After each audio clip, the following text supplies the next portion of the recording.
O Ministério da Saúde recomenda que as pessoas com sintomas leves da Covid-19 fiquem isoladas para tratamento em casa, evitando assim sobrecarregar o sistema de saúde. No programa de hoje, vamos saber quais cuidados essas pessoas devem ter no dia a dia, como tratar os sintomas e quando é realmente necessário buscar ajuda médica. Fique com a gente a partir de agora.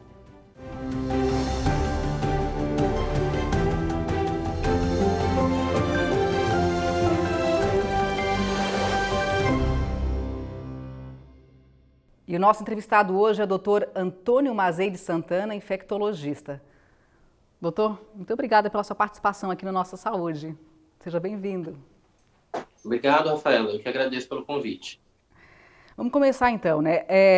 A maioria das pessoas que contraem a Covid-19, elas têm sintomas leves e algumas são até assintomáticas, né? O que caracteriza sintomas não tão graves? Então, essa é uma pergunta bastante interessante, Rafaela. O Covid-19, aliás, o coronavírus, né, como todos os outros vírus, ele tem a habilidade de causar doença em seres humanos com uma apresentação clínica bastante variável. Então, se a gente pega mesmo outros vírus que causam doenças, como o vírus da dengue, o vírus do Zika, do chikungunya, das hepatites, né? A gente observa que existem pessoas que vão desde quadros sem nenhum sintoma até quadros muito graves. E isso é uma característica relativamente comum nas infecções causadas por vírus. Então, a gente saber o que esperar de uma pessoa que está doente de coronavírus é bastante importante para que a gente possa planejar as ações, para que a gente possa saber como se comportar, tá? Então, como você mesma disse, mais de 80% das pessoas que são infectadas pelo coronavírus, elas não terão sintomas graves. Portanto, elas não terão necessidade de internação hospitalar. Que sintomas são esses?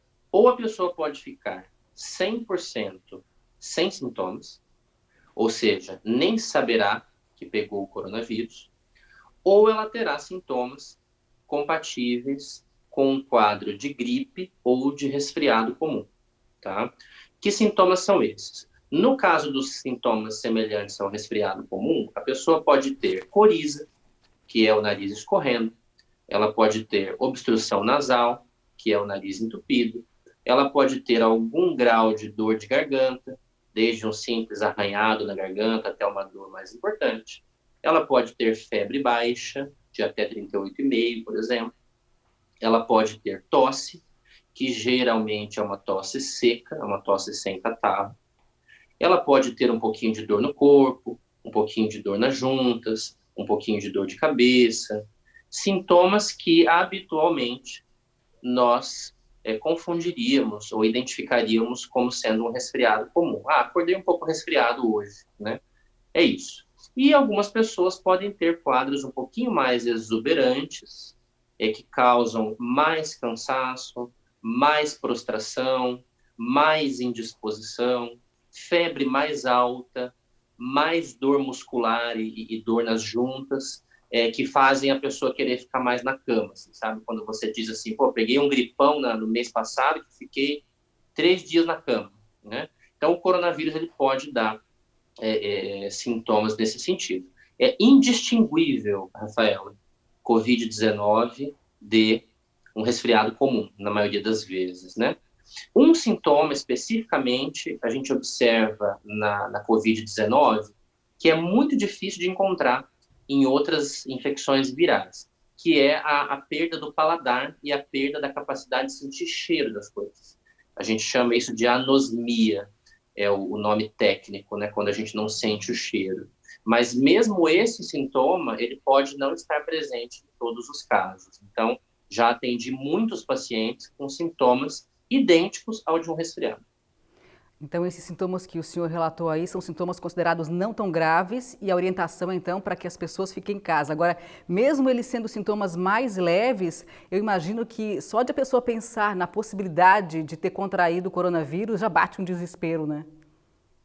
Sim, gente tem observado isso aqui, mesmo aqui no sul do Brasil, viu, Rafaela, em que a pandemia do Covid-19 não chegou com tanta força assim. A gente não tem tantos casos, tantos óbitos, e também não temos hospitais lotados, pelo menos na Grande Florianópolis, né? Mas mesmo assim as pessoas estão bastante preocupadas, né? É compreensível, né? É compreensível. A nossa cultura, que é uma cultura latina, é um pouco mais ansiosa, né? A gente se preocupa antecipadamente, né?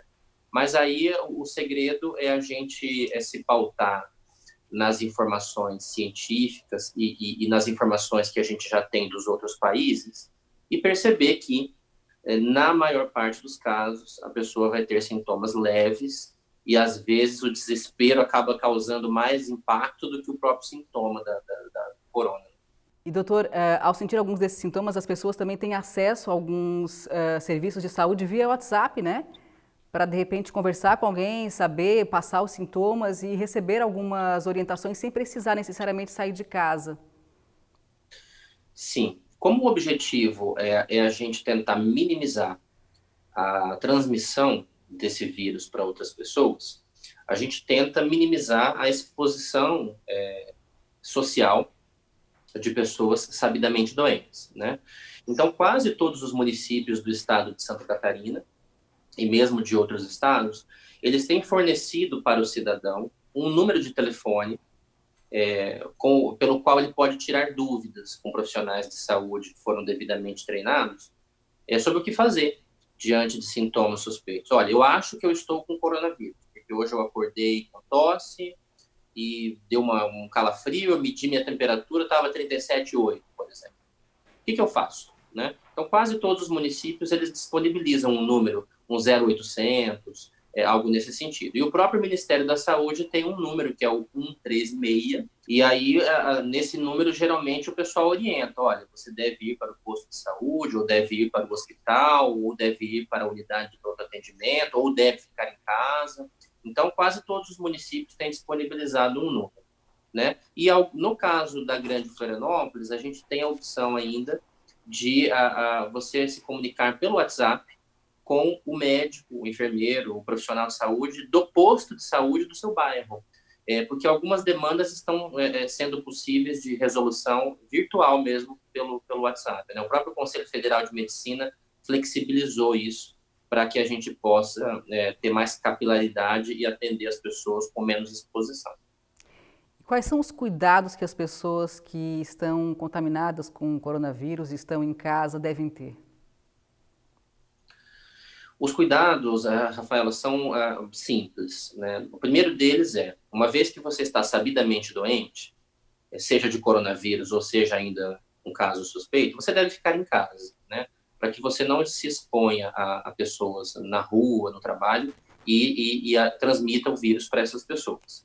E dentro de casa, você deve manter, com relação aos seus familiares, algum grau de isolamento. Obviamente, não é possível ficar 100% distante da família, mas, por exemplo, você terá uma toalha de banho só sua, uma toalha de rosto só sua, preferencialmente vai dormir sozinho na cama ou no quarto da casa onde você dorme, deve usar máscara cirúrgica ou pelo menos máscara de pano, caso não tenha máscara cirúrgica, assim como os familiares que moram, as pessoas que moram com você, né? E aí você terá talheres próprios, né? Não precisa ter o mesmo talher só para você, mas o que eu quero dizer não vai compartilhar o mesmo talher numa refeição, não vai compartilhar copos, não vai compartilhar escova de dente, nada que exponha outras pessoas à sua saliva ou à sua secreção nasal, né? Basicamente, é isso. E de preferência quem puder ficar de repente o mais isolado possível dentro de um quarto, dentro de um ambiente, sozinho até, que seria o mais recomendável? Sim, quando há essa possibilidade, é preferível, né? Supondo que eu more, por exemplo, com a minha esposa e com a minha mãe, né? Eu vou evitar ao máximo o contato com essas pessoas, de abraçar, de apertar as mãos, de ter contato físico. Vou usar máscara dentro de casa, assim como os contactantes domiciliares. E se eu puder dormir num quarto sozinho, melhor, né? Talvez não haja necessidade de eu ficar 100% do tempo num cômodo só da casa, né? porque como se fosse, né, uma prisão domiciliar, assim, não há necessidade disso, né? O que há necessidade é de não estabelecer contato físico e também manter aquele distanciamento de pelo menos 1,5 m para que as secreções respiratórias não atinjam as outras pessoas. Doutora, a gente tem um depoimento da Elaine, ela foi uma das primeiras pessoas a contraírem o coronavírus lá no extremo oeste catarinense e ela mandou um vídeo, né, contando um pouquinho da experiência. Olha só. Eu estava em viagem de férias com o meu marido em Fortaleza, no Ceará, quando iniciou a disseminação cada vez maior do vírus pelo Brasil. Decidimos então interromper as nossas férias e nesse retorno passamos por 3 aeroportos até conseguirmos chegar em casa. Diante da viagem que havíamos feito, já decidimos então, em família, eu, meu marido e os 2 filhos, ficarmos então em casa em isolamento. Após 7 dias em casa, convivendo com a minha família, eu comecei a sentir os sintomas da doença, senti todos eles, menos a falta de ar, e por isso eu não fui hospitalizada e nem entubada. Passei todo o processo da doença em casa. Em consulta médica foi definido então fazer o exame, que demorou 7 dias até que nós recebemos então o retorno com positivo para coronavírus. O processo da doença são 14 dias, mas nesse período em que eu aguardava o retorno do exame, foram os 5 dias mais difíceis, onde eu tive os sintomas de forma mais intensa. É um momento de silêncio, é um momento de reflexão, é um momento de muita oração e de modo especial de decisão contigo e com Deus. Eu vou vencer, eu vou conseguir vencer a doença e vou ficar bem. Junto com todo esse processo da doença, das questões como empresária, de cuidar das minhas empresas, eu também tive que lidar, e esse é o ponto que eu quero destacar, com a maldade humana. A repercussão de ter um caso na cidade, de alguém que trouxe o vírus, alguém que está contaminada com o coronavírus, é algo muito aterrorizante para a comunidade. Então, nós tivemos as mais diferentes reações e eu quero destacar de modo especial as positivas. As pessoas do bem que te apoiam, que te dão suporte, que fazem oração, que te mandam energia positiva. Então, essa é uma reflexão bastante importante da forma como nós lidamos com a doença e com as pessoas que nesse momento precisam, sim, de atenção e de carinho e de suporte, como eu tive da minha família. É importante que a gente se cuide.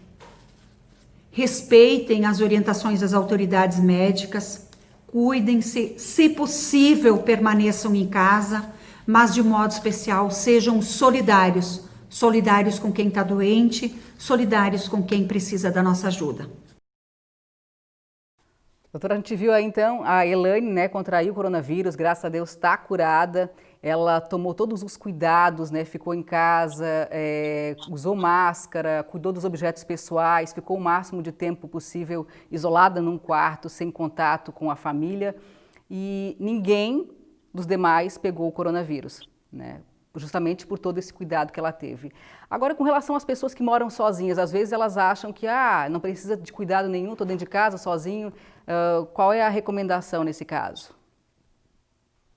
Se essa pessoa não recebe visitas, não tem, por exemplo, um profissional da limpeza, um faxineiro que vai até a casa também, dentro do ambiente domiciliar ela não precisa guardar grandes cuidados assim, né? Agora, se mais alguém vai transitar por aquele ambiente, é sempre importante que a pessoa, no sentido de proteger esse outro indivíduo, mantenha uma higiene das superfícies da casa, que a gente acaba encostando em tudo, né? E mantenha a higiene do ambiente. E sempre vale a pena, sempre, até para a prevenção de outras doenças infecciosas por via respiratória, manter os ambientes arejados, né, Rafaela? A circulação de ar nos ambientes fechados, ela deve existir. Então, manter as janelas abertas sempre que possível, para que haja uma renovação do ar que circula por aquele recinto. E como tratar os sintomas, né? A coriza, a febre baixa, a dor de garganta, esse cansaço, toma algum remédio, o que faz? Quando se trata de doença viral, eu gosto muito de usar o exemplo da varicela, que a gente chama popularmente de catapora, quando a gente explica isso para os pacientes. Como é uma doença comum, todo mundo sabe que a catapora vem sozinha, passa um período com sintomas e vai embora sozinha. Assim é a doença viral aguda. Ela é autolimitada, né? Ela vai curar, ela vai entrar em remissão sozinha. Então, quando a gente fala de tratamento de doença viral, a gente fala de abordagens que vão dar mais conforto para a pessoa enquanto a doença não cumpriu o seu curso, enquanto a doença ainda acontece. Então, a gente usa medicações que a gente chama de sintomáticos, medicações para alívio de sintomas. Se a pessoa tem febre, ela pode usar um antitérmico, uma medicação para baixar a febre. Se ela tem dor, ela pode usar uma medicação analgésica para diminuir a dor.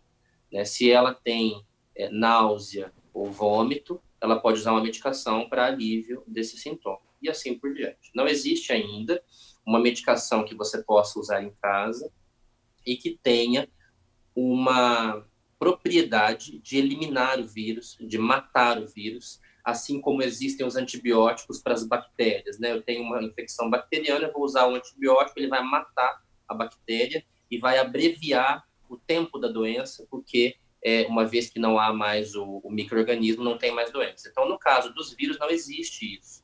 O tratamento acaba sendo mais com medicações para os sintomas. E no mais aí é descanso, é uma boa alimentação, a hidratação também é importante, muita água, né? Sem dúvidas, Rafaela. A gente tem um tratamento que a gente chama de farmacológico, né, que inclui o uso de medicamentos, mas as medidas comportamentais não farmacológicas, elas fazem toda a diferença. Então, a pessoa deve sim se manter hidratada, porque isso mantém o seu organismo em condições de combater a infecção e também promove uma recuperação mais rápida. A pessoa deve descansar, porque nesse momento da doença, a gente não tem condições de manter a nossa performance social e laborativa, e o descanso é importante para o organismo se manter capaz de combater o vírus, e ela deve, então, ficar no seu ambiente, né? Repouso, hidratação, redução da intensidade das atividades, redução da atividade física, respeitando esse momento de fragilidade do organismo, e medicações para os sintomas, aguardando o tempo da doença ir embora. Em quanto tempo, em média, a pessoa fica curada a ponto de não transmitir mais o vírus? Na maior parte das vezes, Rafaela, o vírus, a pessoa permanece transmissível por aproximadamente 7 dias. Então, a partir do início do primeiro sintoma. Né? Isso pode variar um pouquinho para mais ou para menos, mas na maior parte das vezes, 7 dias. Nos casos mais graves, que estão dentro do hospital, a transmissibilidade pode acontecer por mais dias. Mas no paciente que está em casa, depois de uma semana com sintomas, dificilmente ele continua transmitindo. Doutora, a gente vai fazer agora uma pequena pausa para um intervalo e na sequência a gente volta então para continuar falando sobre o coronavírus. Saiba quando é realmente necessário buscar ajuda médica. Até mais!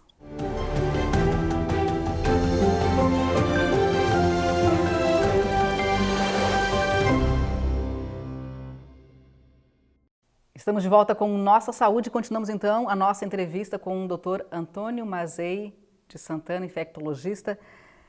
Doutor Antônio, a gente falou no primeiro bloco, né, sobre como proceder quando as pessoas têm sintomas leves, que é ficar em casa, tratar os sintomas em casa mesmo. Agora, quando as pessoas devem procurar ajuda médica? Em que momento? Ótima pergunta. O sintoma mais importante que deve fazer com que você saia de casa e vá até o serviço de saúde para uma consulta médica presencial é a falta de ar. Então, a partir do momento em que essa infecção respiratória passa a apresentar dificuldade para respirar, respiração pesada, sensação de que falta o ar, este é o momento em que manejar isso sozinho em casa já não é mais seguro, né? É potencialmente arriscado. Então, é o momento de você procurar avaliação médica para que o profissional possa te avaliar, auscultar o pulmão eventualmente pedir algum exame de laboratório e definir uma conduta a partir daí, né? A gente tem observado, com o passar dessas semanas de experiência, que alguns pacientes de coronavírus ficam muito bem nos primeiros dias e lá no final podem apresentar piora. Então, a partir disso, o Ministério da Saúde também passou a orientar que quando a pessoa tem muita tosse ou febre, que ela também deveria procurar uma avaliação médica para ser examinado presencialmente. Então, a gente fica com esses 3 sintomas como alarme: tosse importante, febre e falta de ar. O senhor está trabalhando aí na linha de frente. Eu queria que o senhor contasse um pouquinho para a gente como é que está esse trabalho dos profissionais da saúde nesse momento de pandemia aqui em Santa Catarina. Olha, em Santa Catarina a gente tem observado o seguinte: o sistema de saúde vem progressivamente se preparando para poder receber pessoas doentes. Lembrando que no contexto de pandemia a gente sempre tem que ser, do ponto de vista de planejamento, pessimista e se preparar para os piores cenários. Caso eles não aconteçam, ótimo, melhor, mas a gente se preparou, né?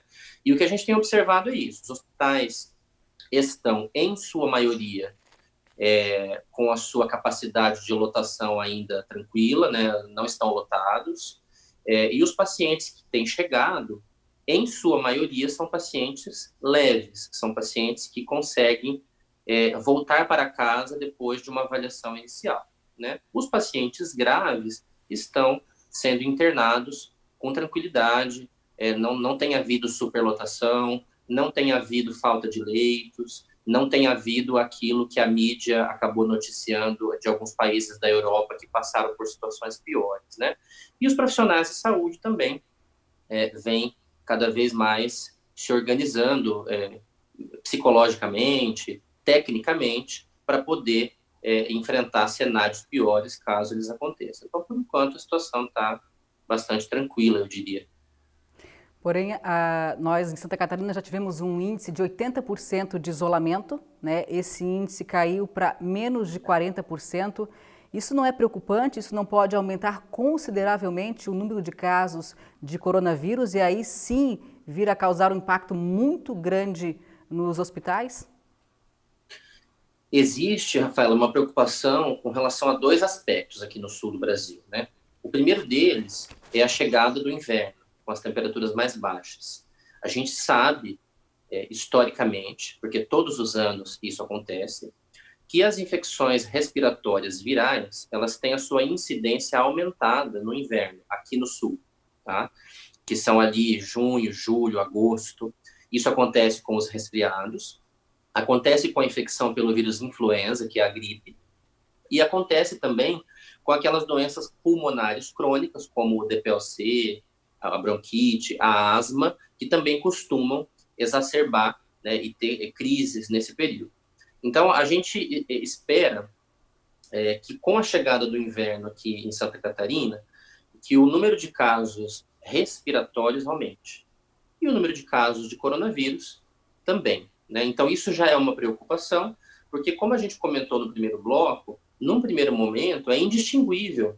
Eu não tenho como saber se aquilo é Covid-19 ou se é uma gripe, um resfriado, uma pneumonia, uma asma que está apresentando uma crise por causa de uma infecção viral e assim por diante. Então, certamente, o número de casos vai aumentar, pelo menos o número de casos suspeitos vai aumentar pela chegada do inverno, única e simplesmente.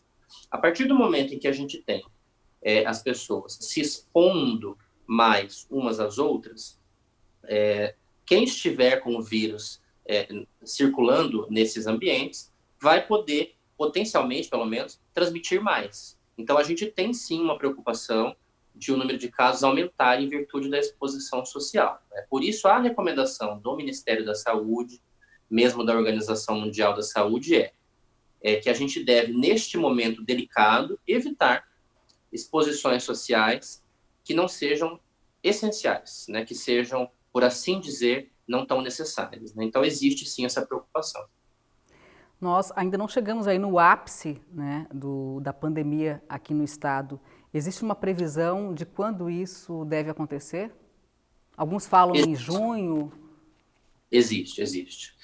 A gente não pode esquecer, Rafaela, que o coronavírus entrou no Brasil, pelo menos dentro das nossas especulações, ali por fevereiro, né, lá pelo Nordeste, porque o Nordeste recebe muitos turistas da Europa e da Ásia naquele período do Carnaval, né, e também no Sudeste do país, que é onde se concentram o maior número de voos internacionais e também é o epicentro econômico do país, né.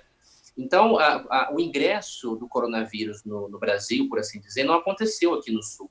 Então, naturalmente, esta região é uma região que vai sofrer por último, caso tenha que sofrer, né? Por isso que a gente tem visto, por exemplo, as capitais do Nordeste com a pandemia do coronavírus pegando mais forte nesse momento, né? Por uma questão temporal, pura e simplesmente. E com a chegada do inverno aqui, isso também pode se potencializar por causa da questão das temperaturas. Então, é isso que a gente observa. Vi uma entrevista com um cientista da Organização Mundial da Saúde e ele disse que o controle dessa situação toda de pandemia no mundo só vai se dar em torno de 4, 5 anos. O senhor concorda com essa previsão ou ela é um pouco dramática? Então, Rafaela, são perguntas de $1 milhão, né? A comunidade científica, como a gente comentou, assim, é muito difícil a gente prever o comportamento de um vírus que é novo num planeta que tem países e continentes muito diferentes do ponto de vista de composição genética da população, clima, perfil socioeconômico, estrutura de sistema de saúde. Então, todas essas projeções que são feitas, elas são baseadas em modelagens estatísticas, modelagens matemáticas, né? Então, elas têm uma chance de erro, né? Que não é desprezível, né? Como eu sou um profissional que fico mais no atendimento assistencial, né? Eu presto assistência a pacientes, eu não estou tão envolvido com a prática acadêmica, científica e epidemiológica, eu não sei te dizer se isso é tão pessimista ou se isso está dentro, né, do razoável. Eu acredito, aí vou te dizer a minha opinião pessoal, que essa situação do coronavírus ela vai sim se estender por muito tempo e talvez, se esse vírus nos mostrar que tem um potencial de sofrer mutações, como o vírus da gripe, talvez o coronavírus seja uma doença que nunca mais vai embora, que seja endêmica e que tenha aquela sazonalidade, aqui no caso do sul do país, de acontecer mais intensamente no inverno, né? A questão é, se nós vamos conseguir desenvolver uma vacina razoavelmente eficaz, se a gente vai conseguir desenvolver algum tratamento ou não, e quantos por cento da nossa população já terá se exposto a esse vírus, né? Essas variáveis é que vão ser importantes para saber por quanto tempo ainda o coronavírus será um problema de sistema de saúde, porque essa é a pergunta que importa. Quanto tempo ele vai durar, propriamente falando, não é tão importante assim. Agora, por quanto tempo a gente vai ter que se preocupar com ele, isso sim é importante, né? Então, eu confesso para você que eu não sei responder essa pergunta, não. Bom, essas são previsões, são projeções. O que a gente sabe, por enquanto, é que o coronavírus não tem remédio, não tem vacina ainda, e a prevenção é a principal arma no combate a esse vírus. Quais as dicas que o senhor deixa, então, para os nossos telespectadores pensando em prevenção? Perfeitamente. As dicas que eu deixo são as seguintes. Neste momento, a gente deve evitar ao máximo tocar com as nossas mãos olhos, nariz e boca, tá? E a gente deve, ao máximo possível, higienizar as mãos com a máxima frequência. Isso é mais importante do que usar máscaras e luvas, por exemplo, né? Então, a primeira dica é higienizar as mãos com água e sabão ou com preparação alcoólica e evitar tocar a superfície da face. A segunda dica é, se o seu regime de trabalho permite e se a sua dinâmica social permite, evite ao máximo sair de casa e saia apenas quando for estritamente necessário, até que a gente tenha o maior controle dessa situação. E a terceira dica e última dica que eu dou para quem nos assiste é a seguinte: coronavírus, ele é um problema de saúde pensando no sistema, pensando na organização hospitalar, pensando em epidemiologia. Ele não é um problema de saúde tão grave assim quando a gente fala do ponto de vista do indivíduo, porque mais de 80% das pessoas não terão quadros graves e se recuperarão como se recuperam de uma gripe. Então, eu tenho visto, Rafaela, muitas pessoas em pânico, muitas pessoas desesperadas, muitas pessoas com um medo muito grande de pegar coronavírus. A gente deve temer o coronavírus? Sim, mas a gente deve temê-lo do ponto de vista institucional, do ponto de vista de sistema de saúde. A gente não tem que se desesperar de medo de pegar coronavírus. Então, isso nos dá uma tranquilidade de poder pensar racionalmente na doença e de poder tomar as atitudes corretas, que seriam essas que a gente comentou. Não há necessidade de entrar em pânico, não há necessidade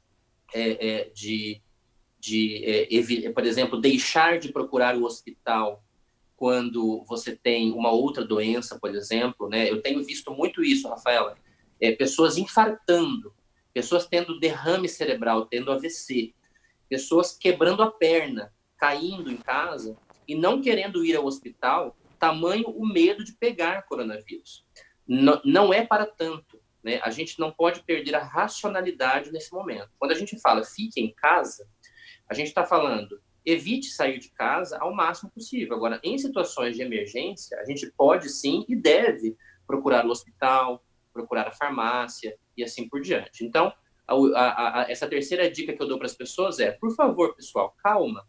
Nós estamos diante de um fenômeno manejável. A gente não está falando de uma situação em que todo mundo está morrendo ou em que se você sair de casa, inexoravelmente você vai pegar essa doença e vai morrer. Não é nada disso. A gente está pensando estrategicamente do ponto de vista de sistema de saúde. Nós não podemos adoecer todos ao mesmo tempo, porque a gente tem que ter uma capacidade hospitalar para socorrer aqueles que precisam. Mas não há necessidade de desespero.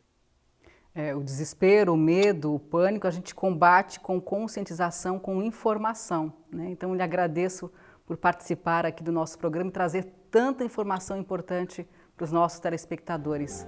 Muito obrigada por participar, doutor. É um prazer, Rafaela. Obrigado pelo convite. E com essas dicas importantes do Dr. Antônio Mazei de Santana, a gente vai encerrando o programa Nossa Saúde de hoje, agradecendo a você pela sua audiência e a gente te espera numa próxima. Até lá!